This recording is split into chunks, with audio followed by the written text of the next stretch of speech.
सवेरे पाकिस्तान आप देख रहे हैं और आपको लेके चलेंगे हेडलाइंस की तरफ। किन्नू रस भरा खट्टा मीठा लजीज फल, फायदे भी बेशुमार। ज़रूरी अजनास में किन्नू पाकिस्तान का सबसे बड़ा बरामदी फल। पाकिस्तान में किन्नू की पैदावार लाखों टन, मगर एक्सपोर्ट मयार की नहीं। ज़रा सी मेहनत और कोशिश से वैल्यू एडेड मसनूआत की बरामदात 5 साल में $1 अरब तक बढ़ाई जा सकती हैं।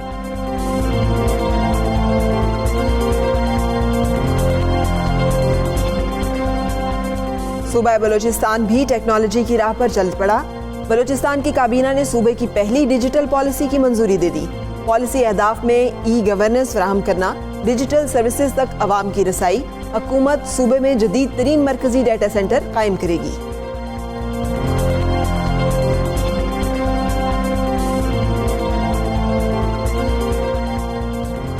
और कामयाब लोगों के मेंटोर भी कामयाब लोग ही होते हैं। किसी फ़र्द के लिए अपने अतालीक या सरपरस्त का दुरुस्त इंतखाब करना बहुत अहम है। मेंटोर का बर वक्त इंतखाब कम वक्त में कामयाबी की ज़मानत क्या?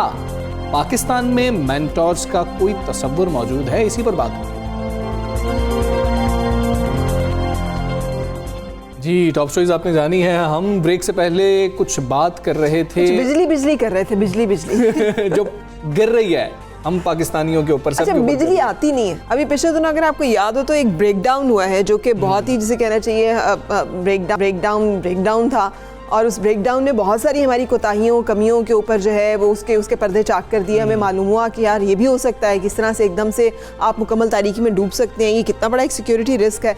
लेकिन उसके बावजूद बिजली जो है वो महंगी होती चली जा रही है। IPPs का मामला सुनते चले जा रहे हैं कि उनके साथ हमारे मुआहदे हो रहे हैं। गर्दिशी कर्जा बढ़ता चला जा रहा है और इस दर्जे तक पहुंच गया है कि यकीन नहीं आता कि इतना गर्दिशी कर्जा जो है ये किस तरह से अदा किया जाएगा। हाँ, चढ़ कैसे गया और अदा कैसे होगा? बिल्कुल ऐसे ही है। और इसी पर बात कर लेते हैं। Energy expert Arshad H Abbasi साहब हमारे साथ मौजूद हैं। अरशद साहब, अस्सलाम वालेकुम, गुड मॉर्निंग। बिजली की कीमतों में टैरिफ में कुछ इजाफा किया जा रहा है और IMF के साथ जोड़ा जा रहा है कि शायद IMF की कुछ शराइत आने वाली हैं जिसकी वजह से पहले ही ये मामला हम पूरा कर लें, उनकी जो शराइत हैं उनको पहले ही पूरा कर लिया जाए। क्या कुछ मामला IMF के साथ जुड़ता है सर? जी सलाम। असल में आपने इंट्रो में काफ़ी अच्छी बातें कर दी पहले ही कि एक तो बात ये है कि गर्दिशी कर्जा, दूसरी बात ये है कि पावर ब्रेकडाउन, और तीसरा टैरिफ का बढ़ना। यानी ये वो 3 बेसिक मिसाइल हैं जिसके ऊपर ये गवर्नमेंट भी काबू नहीं पा सकी, और इसका इम्पैक्ट क्या आ रहा है वो कंज्यूमर, आप पे, मुझ पे, सब पे आ रहा है। पहली बात तो ये है कि जितना भी अभी हमारी बिजली बन रही है इसमें कोल यानी कोयले से और LNG से ये ज़्यादा है। अब ये दोनों इम्पोर्टेड फ्यूल है। जब आप इम्पोर्टेड फ्यूल लेके आ रहे हैं तो इंटरनेशनल मार्केट में प्राइस फ्लैक्चुएट तो होगी। जब प्राइस तब्दील होगी, फ्लैक्चुएट होगी, तो ओबियसली उसका असर किस पे पड़ेगा? पाकिस्तानी बिजली की कीमत पे पड़ेगा।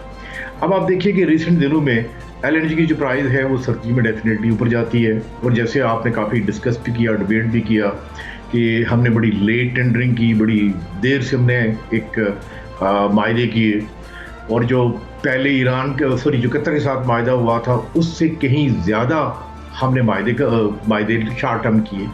इसका इम्पैक्ट किस पे आ रहा है? ये ₹2, ₹1.5 इतना महंगी बिजली आ रही है। इसी तरह जो रिफॉर्म होनी थी, यानी जो लाइन लॉसेस कम होने थे, क्योंकि लाइन लॉसेस जितने ज़्यादा होंगे इतनी ये जो कीमत है ये मैं और आप कंज्यूमर ही देगा, ये हमें देने पड़ते हैं एक्चुअली। ये लाइन लॉसेस कम नहीं हुए बल्कि ये ज़्यादा हुए हैं। इसके पर भी कोई कमी खातिर कुछ भी नहीं हो सका।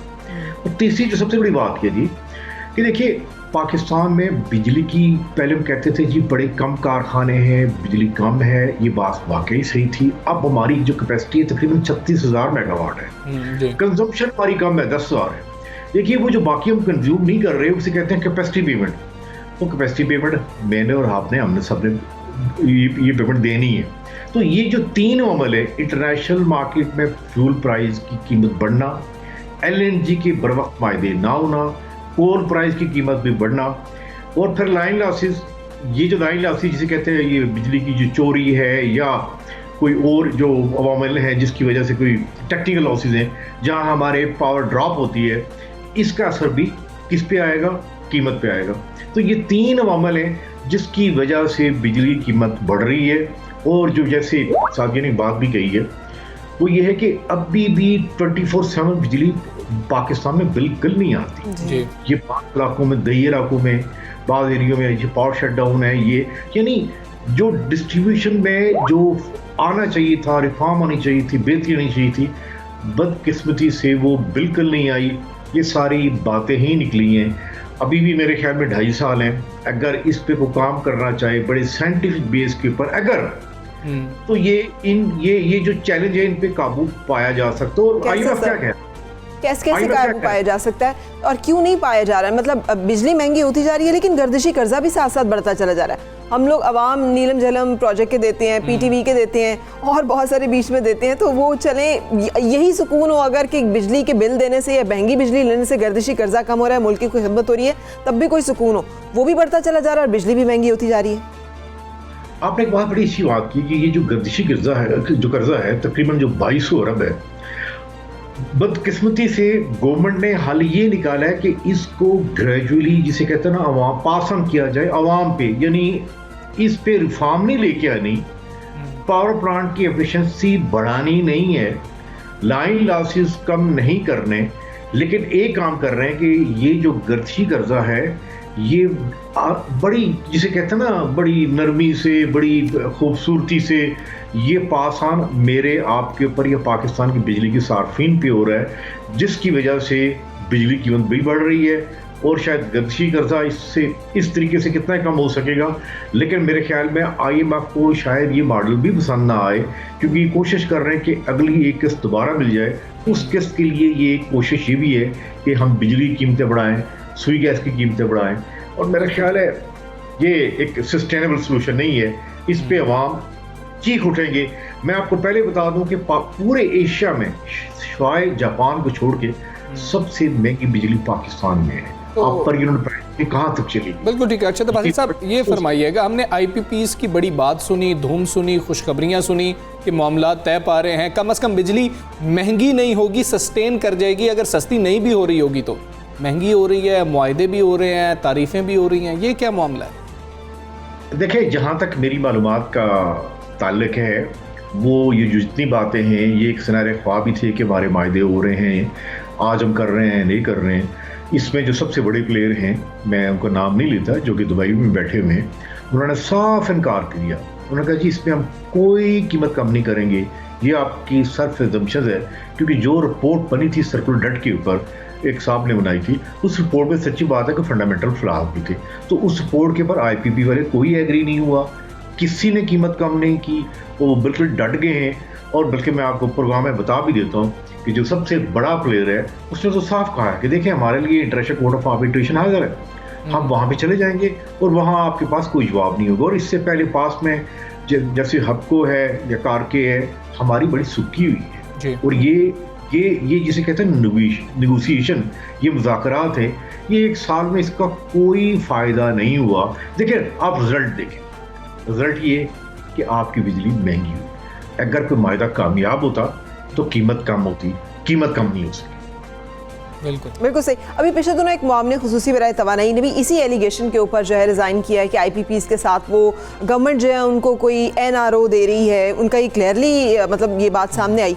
ये बताइएगा कि कॉन्फ्लिक्ट ऑफ इंटरेस्ट की बात भी होती है जब IPPs के हवाले से गवर्नमेंट के किरदार को डिस्कस किया जाता है, मुशीर बराए तवानाई या वज़ीर बराए तवानाई के हवाले से जब बातचीत की जाती है।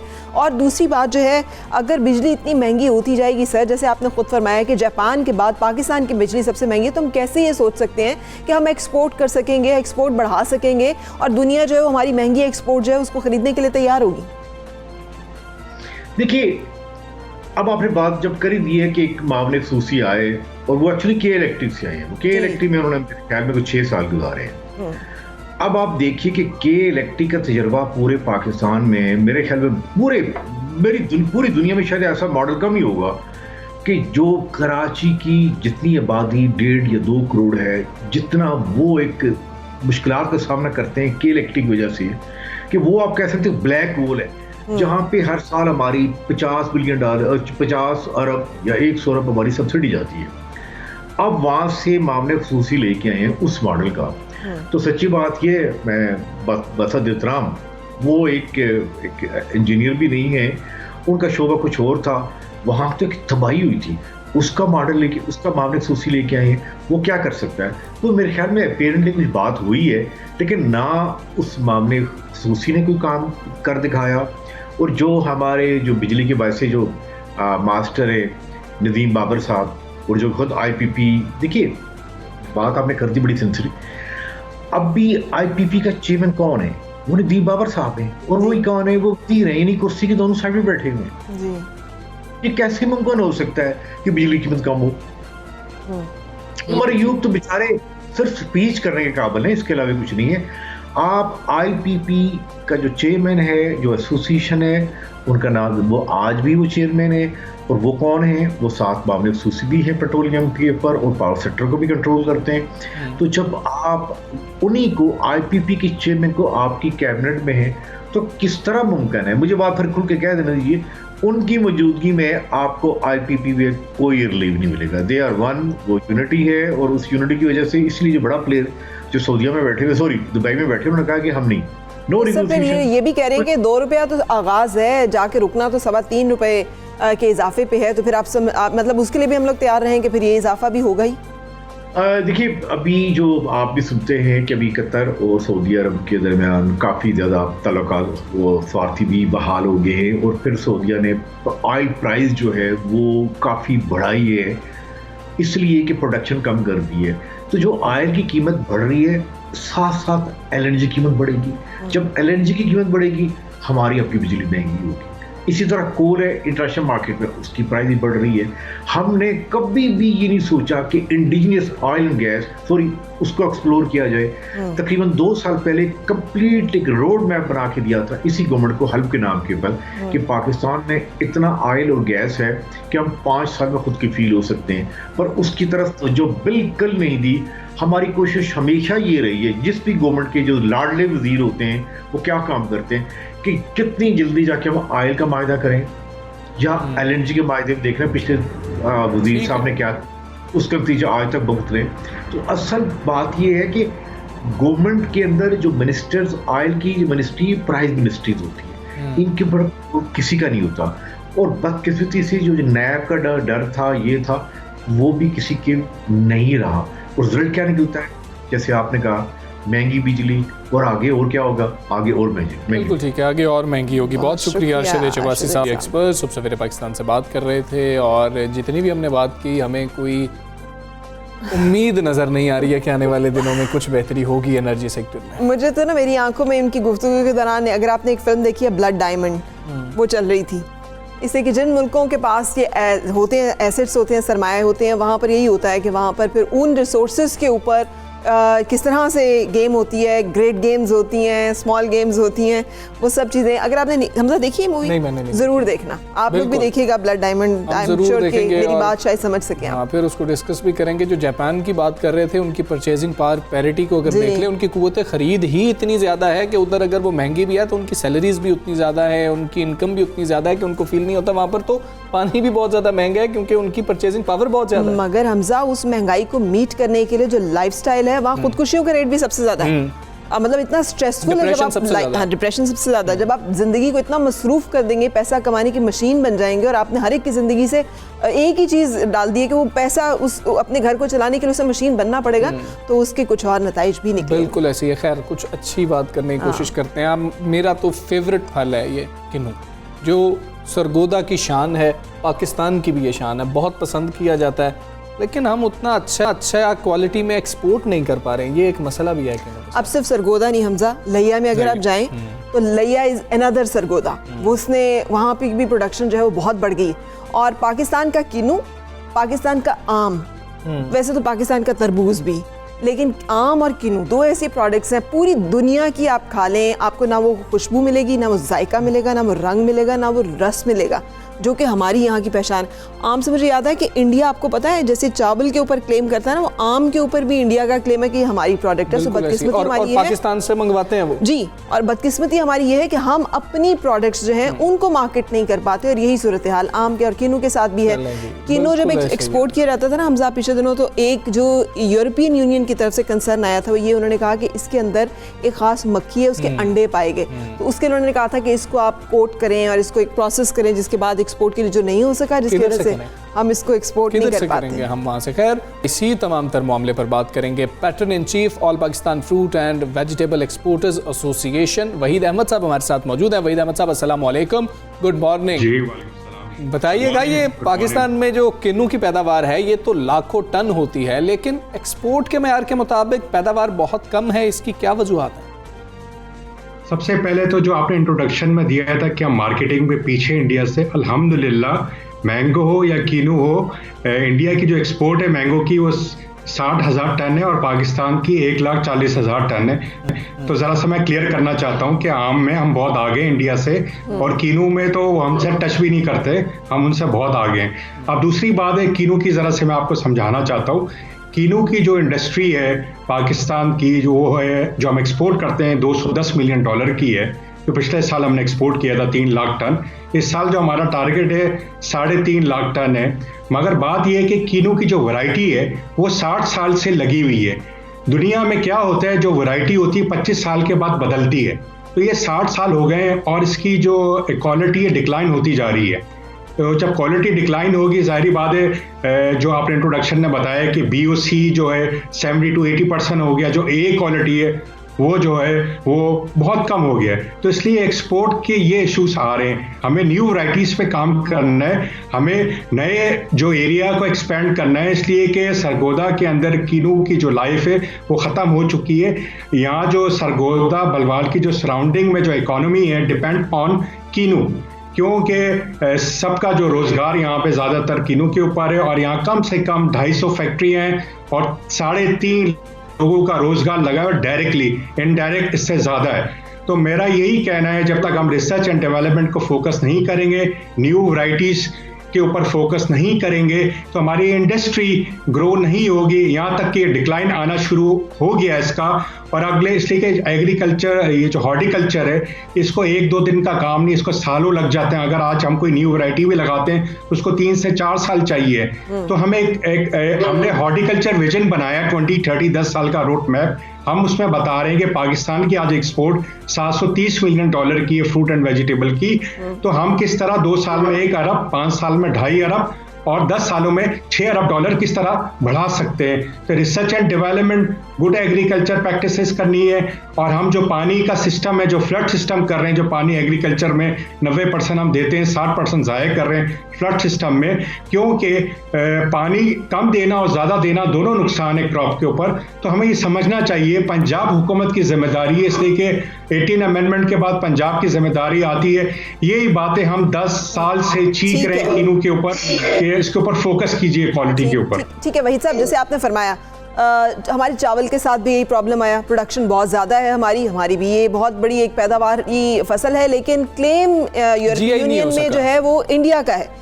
आम के साथ यही सूरत हाल है, आम के ऊपर क्लेम जो है वो इंडिया करता, भले हमारी प्रोडक्शन बहुत ज़्यादा है, हमारी एक्सपोर्ट बहुत ज़्यादा है, हमारी क्वालिटी बहुत अच्छी है। यही वो इशूज़ है जिनकी तरफ आप भी इनडायरेक्टली इशारा करें। ये जो वैल्यू एडिशन है, जैसे मैंने ये जिक्र किया, मैंने ये पढ़ा था, दुरुस्त कीजिएगा, मैं तो अभी देख रही थी प्लांट पीस में हम दिखा रहे हैं अपनी स्क्रीन पर कि पॉलिश एक ख़ास रिक्वायर्ड करते हैं वो एक्सपोर्ट के लिए। क्या हमारे पास इस तरह की चीज़ें हैं? फिर इससे बाई प्रोडक्ट्स बहुत सारी बन सकती हैं। अगर B&C क्वालिटी है तो हम जैम्स, मुरब्बाजात, बहुत सारे जूसेस, कोई और ऐसी चीज़ें हैं जिसमें कि हम इन चीज़ों को यानी इसका वो कर सकते हैं। इन चीज़ों पर भी गौर किया जाता है? बिल्कुल होता है, वैल्यू एडेड होता है, इसमें कीनू कॉन्सेंट्रेट भी बनता है। बात ये है कि जो कीनू है ना, जो वैरायटी है वो बिटरनेस है, उसमें कड़वाहट है, उसके अंदर सीड है। जब हम कीनू कॉन्सेंट्रेट की तरफ जाते हैं तो इंटरनेशनल मार्केट उसको कुछ मुल्कों में जाता है और हमारे लोकल भी कंज्यूम होता है जूस इंडस्ट्री के अंदर। हम जैम में भी जाते हैं, मगर इतनी बड़ी इंडस्ट्री नहीं है किनू। इसलिए मैं आपको कह रहा हूँ हमें ऑरेंज में जाना पड़ेगा, वेलेंसिया में। हमें दूसरी जो किनू का एक्चुअली मैंड्रीन है, इजी पीलिंग फ्रूट है, हमें और वैरायटियों में भी जाना पड़ेगा। आज हम जो इंटरनेशनली जो प्राइस ले रहे हैं $370 ले रहे हैं FOB। अगर यही क्लास A हो जाए, मोरक्को को, टर्की को अगर मैं कंपेयर करता हूँ, या चाइना को या इजिप्ट को मैं कंपेयर करता हूँ, और यही प्राइस वो 1000 से लेके $1200 पे ले रहे हैं, क्योंकि हमें वैरायटी चेंज करना पड़ेगा। मैंने आपको पहले भी कहा है 60 साल इस वैरायटी को पाकिस्तान में लगे हुए हो गए, इसकी लाइफ ख़त्म हो गई है। हमें अब दूसरी वैरायटी पे अगर हम नहीं गए तो हम आगे स्टैंड नहीं कर सकते। यहाँ मैं आपको आम की भी बात करूं, 2014 में यूरोपियन यूनियन ने और यूके ने बैन कर दिया था इंडियन मैंगो। पाकिस्तान को भी थ्रेट था, अल्हम्दुलिल्लाह हम ना बैन हुए और हमारे पास रिसर्च थी अल्हम्दुलिल्लाह। उसे कहते हैं हॉट वाटर ट्रीटमेंट, जो आपने कहते हैं मक्खी अगर 1 घंटा 48 सेंटीग्रेड पे रखेंगे तो मक्खी मर जाती है। वो पाकिस्तान के पास टेक्नोलॉजी थी, इंडिया के पास नहीं थी। इंडिया बड़ा प्राउड था कि उनका एक ब्रांड है अल्फांसो मैंगो, मगर वो 9 महीने से जो इंडिया का मैंगो यूरोप ना जा सका और हमने उस पर ग्रिप ली। हमने अपने वॉल्यूम्स तो कम कर लिए मगर हमने अपने आप को बैंड नहीं होने दिया। मैं ये कहूँगा कि हम बहुत आगे इंडिया में अपने फील्ड के अंदर, खासकर मैंगो के अंदर, मगर मैंगो के अंदर भी रिसर्च एंड डेवलपमेंट के ऊपर काम करना होगा, वैरायटीज पे काम करना होगा। हो भी रहा है काम, क्योंकि हमारे 40 फुट के दरख्त हैं आम के और तोड़ते तोड़ते ही आधा ज़ाया हो जाता है, तो हमें जो है उसकी हाइट 7 फुट पे लेके आनी पड़ेगी। M&S मुल्तान यूनिवर्सिटी इसके ऊपर काम कर रही है, 3 साल में एक्सपेरिमेंट हो रहे हैं। अभी मैं आपको एक और बात बताऊं कि 1 एकड़ में हम 3.5 टन मैंगो लेते हैं। इंशाल्लाह ताला इस हाइट के ऊपर हम 1 एकड़ के ऊपर 13 टन पे चले जाएंगे और यही पाकिस्तान की ज़रूरत है। आज 15 मिलियन फ्रूट एंड वेजिटेबल की प्रोडक्शन है पाकिस्तान की। हमें 4 चीज़ों पे फोकस करना है। क्लाइमेट चेंज बहुत तेज़ी से हो रहा है, पानी की कमी हमारे यहाँ हो रही है, हमें ड्रिप इरिगेशन पे जाना पड़ेगा, रिसर्च एंड डेवलपमेंट पे जाना पड़ेगा, और सबसे बड़ा जो फुकदान है इस मुल्क में वो है मार्केट इंटेलिजेंट। आपने देखा होगा वीट की जो शॉर्टेज हुई है, आपके पास डाटा नहीं था, सब फेक डाटा है। हमें एक्सटेंशन वाले, हमने 2 महीने पहले मेरी प्राइम मिनिस्टर साहब से भी मुलाकात हुई थी। मैंने उनको कहा है कि सोल्यूशन यही है कि स्पार्को से, सैटेलाइट से चेक करें कितनी प्रोडक्शन है, कितनी खपत चाहिए। हमारे पास जब तक डाटा ही नहीं सही होगा तो हम कैसे आगे बढ़ सकते हैं। इसी तरीके से फिर क्राइसिस आ रहे हैं। और देखें क्लाइमेट चेंज में, अगर आप टमाटर की मैं आपको बात करूं, 5 साल में 10 रुपए का भी बिकता है और ये 500 रुपए का भी हो रहा है। आने वाले 15-20 दिनों में ये 5 से 10 रुपए पे आ जाएगा। मुझे उम्मीद होगी मीडिया भी जब 5-10 रुपए का होगा तो उसको कवर करेगा, क्योंकि किसान को जब उस वक्त भी नुकसान होता है। हमने क्या बेटरमेंट करना है, हमने अपनी हील्ड को बेटर करना है। एग्रीकल्चर वाइज सेक्टर है जो पाकिस्तान का ग्रो हो सकता है। ठीक है वहीद अहमद साहब, ये फरमाइएगा कि जिस तरह आप बात कर रहे हैं वैरायटी को तब्दील करना है, आप किसान की बात कर रहे हैं, छोटा काश्तकार तो ये सोच भी नहीं सकता है कि मैं ये कैसे करूंगा। तो छोटे काश्तकार के लिए क्या किया जाना चाहिए, हुकूमती लेवल पर क्या होना चाहिए? एक काश्तकार तो कभी सोचेगा ही नहीं कि मैं वैरायटी तब्दील करूं, पता नहीं क्या हो जाएगा। नहीं, साथ तो पुराने वाले उखाड़े नए लगाए, उसका इन्वेस्टमेंट कॉस्ट है, उसमें टाइम लगेगा उनको तमाम को प्रोडक्टिव होने में। तो उसमें क्या हुकूमत को क्या करना चाहिए? देखें जी, पाकिस्तान में जो 92% ग्रोवर है वो छोटा है, 12.5 एकड़ से नीचे, 8% जो लीड ग्रोवर है। अब हमें क्या करना चाहिए? देखें, हमें जो पंजाब हुकूमत है और फेडरल हुकूमत है, नर्सरी डेवलप करें और यहाँ पे जो वैरायटी जब लाएंगे, पौधे लेके आएंगे तो फिर वो ग्रोवर लगाता है। अभी भी किन्नू के दरख्त लगे जा रहे हैं, तो हम ये कहते हैं कि 100% अपने दरख्त मत काटें, 25% काटें, वो न्यू वैरायटी लगाएं और 75% रहने जो है, तो वक्त के साथ आप चेंज होंगे। देखें, अगर किन्नू पूरी इंडस्ट्री क्लैप्स हो जाएगी फिर क्या करेंगे आप? तो हमने अपने आप को चेंज करना पड़ेगा और हुकूमत को इसके अंदर आगे बढ़ना पड़ेगा। और किसान को जो है अगर 2-3 साल के लिए उनको कुछ लाइक सब्सिडी के में दी जाए और उनकी हेल्प की जाए, और यही रेवोल्यूशन है। मैं ट्रस्ट में, अगर सिट्रस किन्नू के अंडर फॉल होता है, अगर हम वैरायटियों में काम कर लें, सिर्फ सिट्रस किन्नू की इंडस्ट्री $1 बिलियन टच कर सकती है, फ्रेश के अंदर भी और वैल्यू अंदर भी 10 सालों में। मगर हमें फोकस करना पड़ेगा। जो हम ट्रेडिशनली काम कर रहे हैं 72 साल में, उस प्रैक्टिस से हमें निकलना पड़ेगा, हमें मॉडर्न प्रैक्टिस में जाना पड़ेगा। इसलिए कि आपका क्लाइमेट चेंज हो रहा है और चैलेंज है आपको। अगर मैं वर्ल्ड बैंक की और FAO की रिपोर्ट बताऊं, कुछ मुल्क प्लस के अंदर है एग्रीकल्चर में, कुछ मुल्क में फर्क नहीं हो रहा। पाकिस्तान का जो हिस्सा है -50 के ऊपर है डिक्लाइन। ये 2015 से लेके 2050 की रिपोर्ट बनी है। इसलिए हमारे प्राइम मिनिस्टर क्लाइमेट चेंज की बात करते रहते हैं और ठीक है, प्राइम मिनिस्टर क्लाइमेट चेंज की बात करते रहते हैं। अब आपका बहुत शुक्रिया। और ग्रेजुअली जो है इसको चेंज किया जा सकता है, वैरायटी को एकदम तो ये हो भी नहीं सकता है। हाँ, लेकिन हमजा, मैंने जब भी बात की है ना, कोई भी ट्रेडर्स एसोसिएशन हो, कोई भी एसोसिएशन हो, वो मुझे लगता है, जैसे भट्टा वालों से हमने बात की, तो वो इतने इन्फॉर्म्ड है, तो वो क्यों नहीं इस तरह की इंफॉर्मेशनल सेशंस या इस तरह की चीज़ें करते? सेल्फ हेल्प के तहत बहुत सारी चीज़ें क्यों नहीं स्टार्ट की जा सकती? हर एक चीज़ के लिए हम गवर्नमेंट की तरफ क्यों देखते हैं कि वो हमें सब्सिडी दे? ठीक है, गवर्नमेंट की पैट्रोनेज होनी चाहिए, बहुत इंपॉर्टेंट है, डिनाई नहीं किया जा सकता उसे, लेकिन अगर इन्फॉर्मेशन है तो उसको इन एसोसिएशंस को भी पास ऑन करना चाहिए, सेशंस होने चाहिए, अवेयरनेस होनी चाहिए। और अगर सब्सिडी मिल भी जाएगी तो फरा, आपको लगता है छोटे काश्तकार तक ये सब्सिडी पहुंचे कि ये एक बहुत बड़ा क्वेश्चन मार्क है? खैर, हम एक ब्रेक लेते हैं, ब्रेक के बाद आपसे फिर मिलता है।